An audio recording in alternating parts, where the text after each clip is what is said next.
Ang sabi pa nga ho nila ay minsan nagpapakuha ng 5 babae, pagpipilian niya, yung hindi niya nagustuhan, bibigyan niya ng tip, then maiwan yung napili niya. At alam po nila kung sino yung mambabatas na yon dahil hinahatid po nila sa kwarto yung babae. Unang dumating po yung VIP.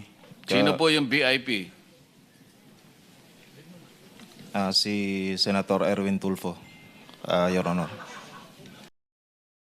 Kanina, Atty. Baligod, may nagsasalita sa kasama mo, narinig mo rin siguro, may binabanggit siya na human trafficking kanina, na hindi muna natin binigyan ng atensyon kanina dahil nakapokus tayo sa maleta. Ngayon, ano yung pangyayari at nabanggit ninyo yung sa issue ng human trafficking? Nabanggit ko po yon para lang magbigay ng example na hindi lahat ng alam nila ay nailagay po dito sa affidavit. At nabanggit ko yung example po na yon dahil napakabigat po na krimen yun eh. Yung human trafficking, I think under the new law 11362, punishable by 15 to 20 years plus perpetual disqualification to hold public office. And isang mataas na opisyal ang gumagawa noon. Ang sabi pa nga ho nila ay minsan nagpapakuha ng 5 babae, pagpipilian niya, yung hindi niya nagustuhan, bibigyan niya ng tip, then maiwan yung napili niya. No? And it did not happen once, it did not happen twice. Marami po. Sa Maidas, minsan sa Shangri-La. Sinabi lang sa iyo yan. Sinabi rin po pati pangalan, no? Hindi, kinuwento lang sa iyo yan. Opo. Ang ibig ko sabihin, sino makakapagpatunay kung sino yung binabanggit mong opisyal na yan? Nandito po yung dalawa na naka-experience, nakasama ho silang naghatid nung babae.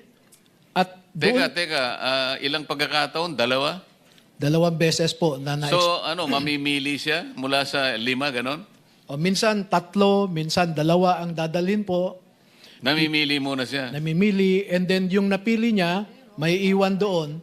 At alam po nila kung sino yung mambabatas na yon dahil hinahatid po nila sa kwarto yung babae.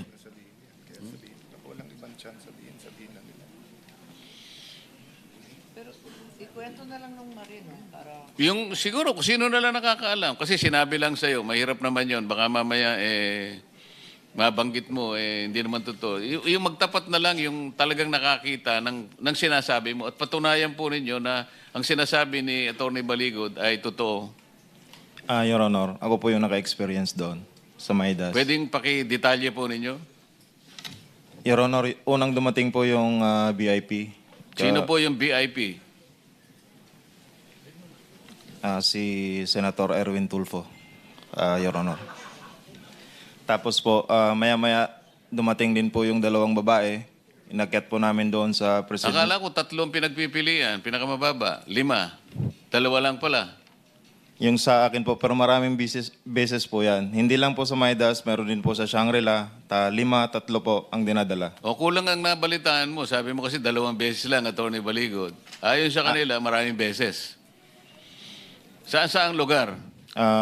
Yung na-experience ko po sa Shangri-La po at saka sa Maidas po. O sino pa sa inyo? Meron pa sa... Sa akin, Your Honor, as a Team EEC, namomonitor ko rin, Your Honor. Kasi nandyan lang kami sa paligid, saka sa Viber chat namin, na nandyan na, dumating na sa lobby yung babae, i-guide nyo na. Ganun lang po yung experience ko po. Ganon din yung pangalan ng binanggit ng kasama mo? Kapareho rin? Yes, Your Honor.